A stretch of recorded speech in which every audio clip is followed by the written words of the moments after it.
आई। मेरी खाला ज्यादा उम्र की औरत नहीं थी, मुझसे सिर्फ 5 साल ही बड़ी थी। खाला ने जो मुझे कमरा रहने के लिए दिया था उसमें सिर्फ एक सिंगल बेड ही था। मैं हर वक्त अपने कमरे में ही रहता था। एक दिन मेरी खाला मेरे कमरे में आई तो मैं सोने की तैयारी में था। मेरी खाला मेरे पास आकर बैठ गई है। एकदम उसने मुझे अपने गले से लगा लिया और छोड़ने का नाम नहीं ले रही थी। आहिस्ता आहिस्ता उसने मेरी कमर को सुहलाना शुरू किया तो मैं महसूस कर रहा था कि आज खाला ने शायद नीचे के कपड़े नहीं पहने हुए थे। खाला शायद अपनी आदत से मजबूर थी। उस वक्त खालू घर पर नहीं थे, वो अक्सर घर लेट आया करते थे। अब तो ये रोज का मामूल हो गया था कि खालू के जाते ही खाला मेरे कमरे में आकर बैठ जाती। लेकिन अजीब बात ये थी कि जब से मैं अपनी खाला के घर रहने के लिए आया था उन्होंने अपने लिबास में काफी हद तक तब्दीली कर ली थी। वो ऐसे बारीक कपड़े पहनती कि मैं देखकर शर्मिंदा हो जाता और नजरें झुकाने पर मजबूर हो जाता। मेरी खाला मोटी औरत थी, मोटापा उन पर बहुत जचता था, लेकिन ऐसे कपड़े पहनने से उनके जिस्म का एक एक हिस्सा मुझे साफ नजर आता था। उस रात खालू ने फोन किया कि आज रात वो घर में नहीं आएंगे, शायद वो दूसरे शहर में गए थे। खाला बहुत खुश दिखाई दे रही थी और कहा आज तो मेरे कमरे में ही बिस्तर लगा लो, तुम्हारे खालू आज घर नहीं आएंगे। मैं समझ गया था कि मेरी खाला मुझसे क्या चाहती है। मैं नया नया जवान हो रहा था, लेकिन उस रात मेरी हिम्मत जवाब दे गई जब खाला ने सुबह तक मेरे माँ बाप का इंतकाल कुछ अरसे पहले हुआ था और उस वक्त घर पर मेरी खाला और खालू थे या मैं था। सारे मेहमान भी जा चुके थे। मेरी उम्र 17 साल थी और मेरी खाला भी बहुत बड़ी उम्र की ना थी, वो सिर्फ मुझसे 5 साल ही बड़ी थी। नाना नानी पहले ही वफात पा चुके थे। खाला की शादी होते ही नाना नानी का इंतकाल हो गया और मेरा कोई मामू भी ना था। मेरी माँ और मेरी खाला बस 2 ही बहनें थी। मैं बिल्कुल बेआसरा होकर रह गया था। मेरे चाचू तो दफनाने के वक्त आए थे और वापस मुझे पलटकर पूछा तक ना था। मेरी उम्र ऐसी ना थी कि मैं अपनी जिम्मेदारी खुद उठा सकता। मैं तो खुद भी मैट्रिक क्लास का तालिब इल्म था। मेरी खाला ने कहा कि यहाँ कुछ भी ऐसा नहीं बचा जिसे हम समेट सके, खाली 4 दीवारी का घर ही रह गया है, इसलिए मैं तुम्हें ये भी नहीं कह सकती कि अपना सामान बांधो और हमारे साथ चलो। फिर खाला मुझे साथ लगाकर फूट फूट कर रोने लगी, कहने लगी तुम मेरी बहन की आखिरी निशानी हो, मैं तुम्हें भी अकेला नहीं छोड़ सकती। खाला का ये कहना था कि मेरे खालू भड़क उठे और कहने लगे तुम हरगिज इसे अपने साथ नहीं ले जा सकती, इसे उसके चचा के हवाले करो, हमने उसका ठेका नहीं उठा रखा। खाला की ये बात सुनकर मेरी खाला ने खालू से कहा आप कैसी बातें कर रही हैं, मैं अपने भांजे को कैसे यहाँ पर अकेला छोड़ के जा सकती हूँ। वो कहने लगी मैं कुछ नहीं जानता, लेकिन मैं उसे अपने घर में बिल्कुल भी नहीं रखूंगा। उसके ददियाल का हक बनता है कि वो उसकी कफालत करे। ये सुनना था कि मुझे अपनी बेबसी पर और ज्यादा रोना आने लगा। मेरी जिंदगी का फैसला अब दूसरे कर रहे थे। खाला ने खालू के सामने हाथ जोड़ दिए और कहने लगी सुहेल खुदा के लिए ये जुल्म ना करे, वो पहले ही बहुत बड़े सदमे से गुजर रहा है। मैं आपसे वादा करती हूँ कि उसकी वजह से आपको कभी भी कोई मुश्किल पेश नहीं आएगी। खालू कहने लगे कि तुम नहीं जानती मेरा कारोबार मुनासिब है, मैं मुश्किल ही अपने घर का खर्चा चला रहा हूँ, तुम्हारे भांजे की जिम्मेदारी नहीं ले सकता। मेरी खाला कहने लगी हम ये घर किराए पर तो चढ़ा देंगे, उसकी मुरम्मत भी करवा देंगे और भाई साहब की दुकान जो है उसे भी किराए पर चढ़ा देंगे और जो कुछ किराया आएगा उससे नुमान का खर्चा पूरा हो जाएगा और वो आप पर बोझ नहीं होगा। जैसे ही बड़ा होगा तो अपने कारोबार को संभाल लेगा, बस कुछ सालों की तो बात है। ये बात सुनकर खालू खामोश हो गए, लेकिन उनके चेहरे पर नागवारी के तासुरात अभी भी वैसे के वैसे ही थे। मैं खाला के साथ उनके घर चला गया।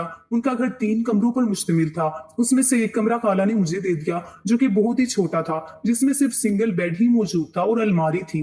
खालू ने मेरा घर और दुकान दोनों किराए पर चढ़ा दिए। हालांकि मुझे कपड़े भी दिला दिए थे, स्कूल में भी दाखिल करवा दिया था, लेकिन मैं बहुत ही चुप चुप सा रहने लगा था। ना मेरा पढ़ाई में दिल लगता और ना ही किसी और चीज में। हर वक्त मुझे अपने माँ बाप की याद आती रहती। एक बार मेरे कमरे में मेरी खाला आई और मुझे यूं रोता देखकर अपने साथ लगा लिया, तसल्ली देने लगी कि तुम फिक्र मत करो, आहिस्ता आहिस्ता तुम्हारा ये गम भी भर जाएगा। ये कहते हुए खाला ने मेरी कमर पर हाथ से सुहलाना शुरू कर दिया। पता नहीं क्यों, लेकिन मुझे अपने पूरे वजूद में एक सनसनी दौड़ती हुई महसूस हुई, लेकिन मैं बुरी तरह से घबरा गया था। उस वक्त तक खाला ने मुझे अपने गले से लगाए रखा था और मेरी कमर पर बेखुदी से उनकी उंगलियां सफर कर रही थी। मेरे दिल की धड़कनें अजीब अंदाज से तेज हो रही थी। मैं फौरन से उनसे पीछे हट गया। मेरे यूं एकदम पीछे हटने पर मेरी खाला मुझसे नजरें चुराने लगी, फिर मेरे दोनों हाथ पकड़ लिए, मेरा जला हुआ बाजू देखने लगी, कहने लगी कि कितना गहरा जख्म है, लाओ मैं दवा लगा देती हूँ। लेकिन मुझे अपनी खाला का अंदाज पता नहीं क्यों बहुत अजीबो गरीब सा लग रहा था। मुझे कुछ नहीं लग रहा था। मैंने अपना हाथ उनके हाथ से छुड़वा लिया। मैंने कहा नहीं, मैं खुद लगा लूंगा।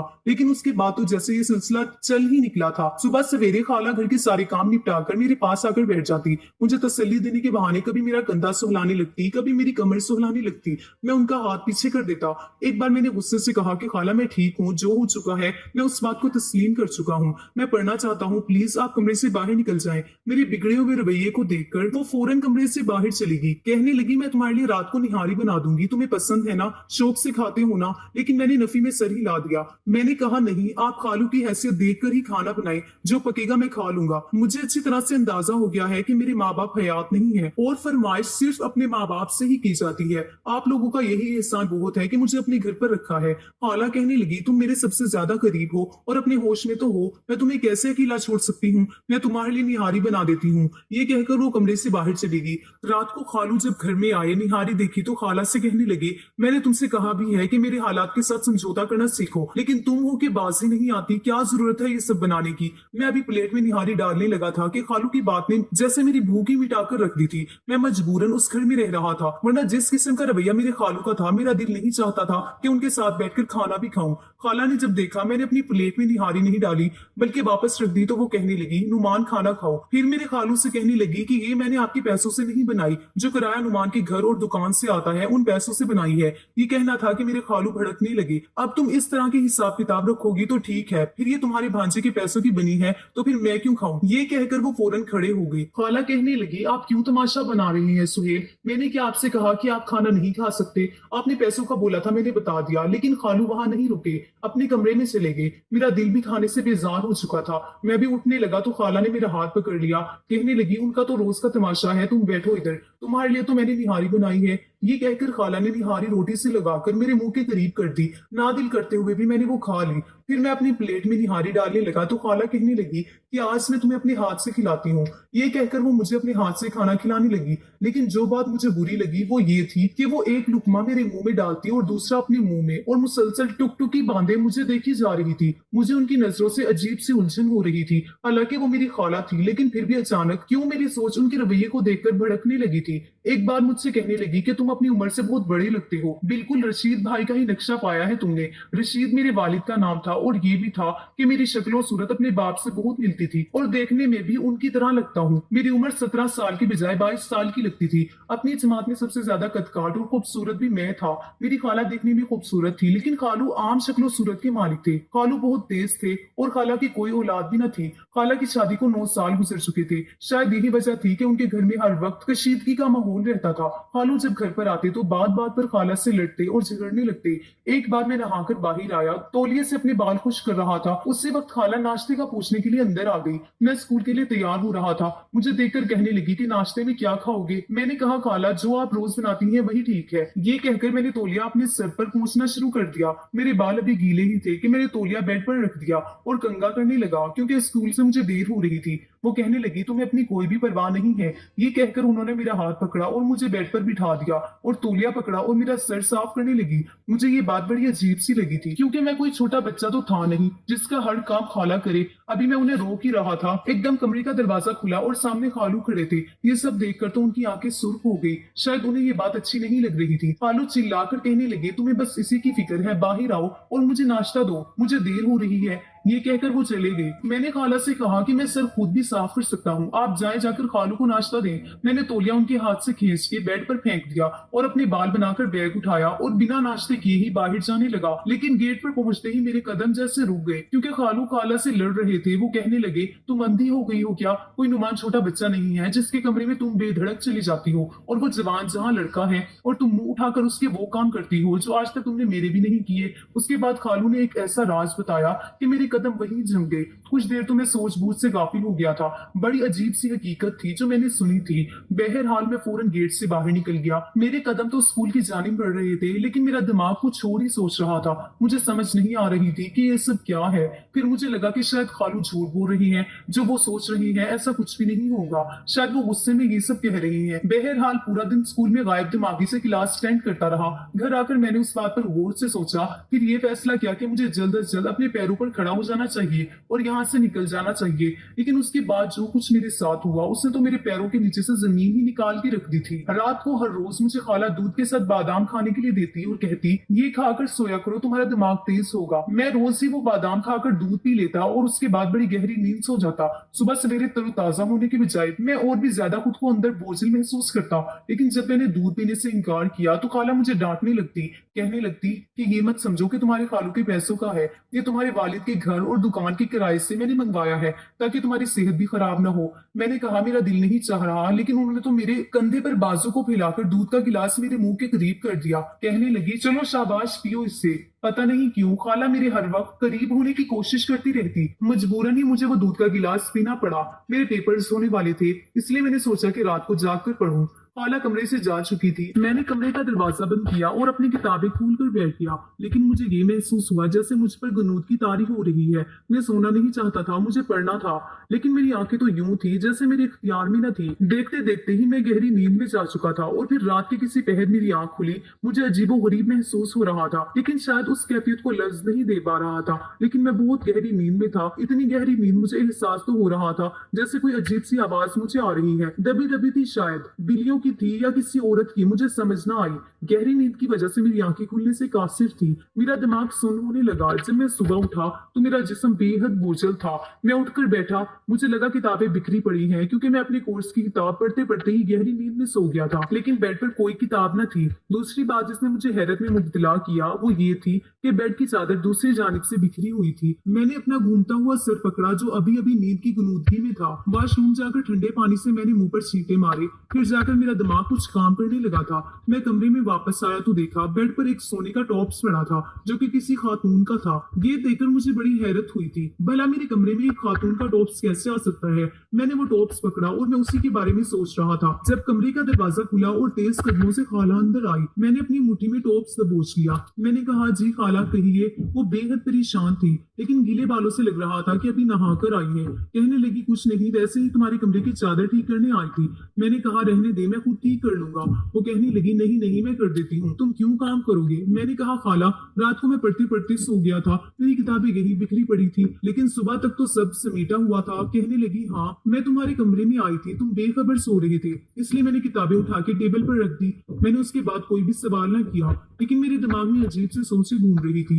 लेकिन फिर अचानक से मेरी नजर अपनी खाला के कान की तरफ गई तो मेरे होश उड़ गए। उनके एक कान में टॉप्स नहीं था और दूसरे में था। मैंने कहा खाला आपका टॉप्स किधर गया। ये कहना था तो उन्होंने फौरन से अपने कान को देखा। कहने लगी पता नहीं कहीं गिर गया होगा या यही होगा, कहाँ जाएगा। मेरे घर कौन सी कोई काम करने आती है जो चोरी करके ले जाएगी। मैंने अपनी हथेली उनके आगे कर दी। खोल कर देखा उनका टॉप्स मौजूद था। ये देखकर वो मुझसे नजरें चुराने लगी। अजीब बात ये थी खाला ने मुझसे कुछ नहीं पूछा कि ये टॉप्स तुम्हें कहाँ से मिला, कहाँ से आया मेरे पास। वो टॉप्स लेकर कमरे से बाहर चली गई, लेकिन मेरा दिमाग घूम कर रह गया था ये सब क्या था। उसके बाद से मैंने अपनी खाला से और भी ज्यादा कतराना शुरू कर दिया। एक महीना ही गुजरा था इस बात को कि खाला की तबीयत खराब होने लगी। उन्हें कुछ भी खाया पिया हजम नहीं हो रहा था। अब तो उनसे काम भी नहीं होता था, पूरा दिन सोई रहती। खालू अलग जान का अजाब बनकर बैठ गए थे। कहने लगे तुम्हें पता है ना तुम बीमार होते हो तो मेरा घर उल्टा पड़ जाता है, चलो मेरे साथ में डॉक्टर के पास ले जाता हूँ। लेकिन खाला कहने लगी कि वो डॉक्टर के पास नहीं जाएगी, वो घर के टोटकों से ही ठीक हो जाएगी। लेकिन 3 दिन गुजर गए थे, खाला की हालत अभी भी खराब थी। मैंने कहा खाला मैं आपको अस्पताल ले जाता हूँ, लेकिन वो इनकार करने लगी। लेकिन जब उनकी तबीयत में कोई भी सुधार पैदा न हुआ तो फिर खालू उन्हें जबरदस्ती अपने साथ डॉक्टर के पास ले गई। लेकिन जब वापस आए तो खालू आग बगोला हो रहे थे। सहन में ही खाला से लड़ना शुरू हो गए। कहने लगे मुझे बता कि तूने ये गुनाह कब किया, तुम कैसे मेरे साथ ये सब कर सकती हो। मुझे समझ नहीं आ रही थी खालू उन्हें क्यों डांट रहे हैं। खाला पहले ही अपनी तबीयत खराब की वजह से फीकी पड़ चुकी थी, लेकिन उस वक्त उनकी तबीयत और भी खराब हो गई थी। मैंने कहा खालू आपको नजर नहीं आ रहा खाला की तबीयत ठीक नहीं है और आप इन्हें ऐसे क्यों डांट रही है। मेरी बात सुननी थी कि उन्होंने मेरे मुंह पर एक जोरदार तमाचा दे मारा। फिर वो कहने लगी सारे फसाद की जड़ तो तू है, बेगैरत, तुझे शर्म नहीं आती अपनी खाला के साथ मुंह काला करते हुए। ये सुनना था मेरे तो होश उड़ गए। मैंने कहा ये आप क्या कह रहे हैं। वो कहने लगे कि ये हामला है।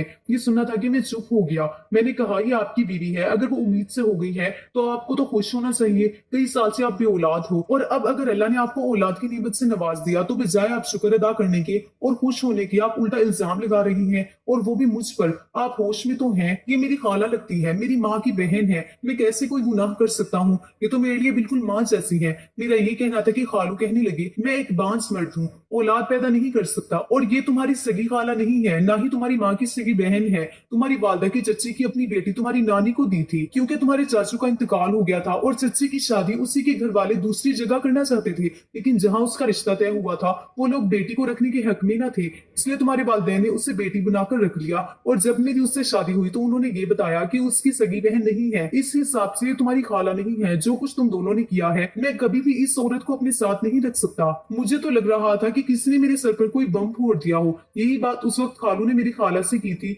जब उस दिन मैं स्कूल जाने लगा था, और ये बात सुनकर मैं वहीं रुक गया था। लेकिन मैंने उस बात को इतना संजीदगी से नहीं लिया। मुझे लगा था कि खालू ये सब गुस्से में कह रही है, हकीकत ये नहीं हो सकती। मैं तो अभी उन्हीं सोचों से बाहर नहीं निकला था जब खालू खाला को एक तलाक देने लगे और कहने लगे कि निकलो यहाँ से बाहर। खालू ने हम दोनों को धक्के मार के बाहर निकाल दिया।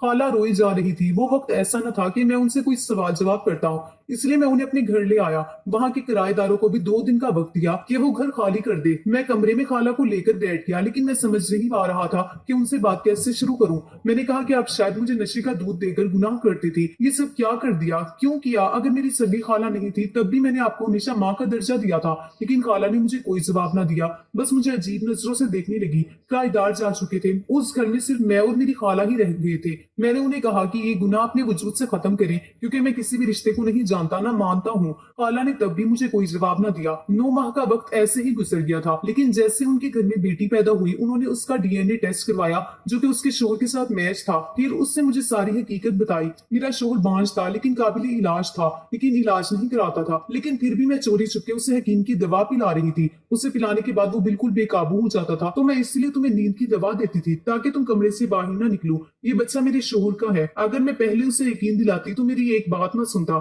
इसलिए मैंने उसे पहले ही पैगाम भिजवा दिया था कि ये तुम्हारी बच्ची है, तुम इसका डीएनए टेस्ट करवा लो। अगर ये तुम्हारा बच्चा ना हुआ तो मुझे बेशक उसी वक्त तलाक दे देना, और अगर ये तुम्हारा बच्चा हुआ तो फिर मुझे अपना लेना। और तलाक देते वक्त भी उसने मुझसे कहा कि अगर ये उसका बच्चा नहीं है तो उसने मुझे तलाक दी। अब जबकि ये उसका बच्चा है तो फिर मुझे तलाक नहीं हुई, क्योंकि उसने शर्त रखी थी। मुझे याद आने लगा, वाकई खालू ने यही अल्फाज अदा किए थे कि वो इस सूरत में मेरी खाला को तलाक देंगे कि अगर ये औलाद उनकी ना हुई तो खाला को तलाक हुई। जबकि ये बात साबित हो चुकी थी, तो खाला खालू को लेने आ रहे थे, लेकिन मैंने जाने से इनकार कर दिया। मैंने कहा मैं अपने घर में अकेला रह सकता हूँ, अपने बाप की दुकान भी संभाल लूंगा, लेकिन मैं नहीं चाहता कि मेरी वजह से आपकी जिंदगी किसी आजमाइश में पड़ जाए।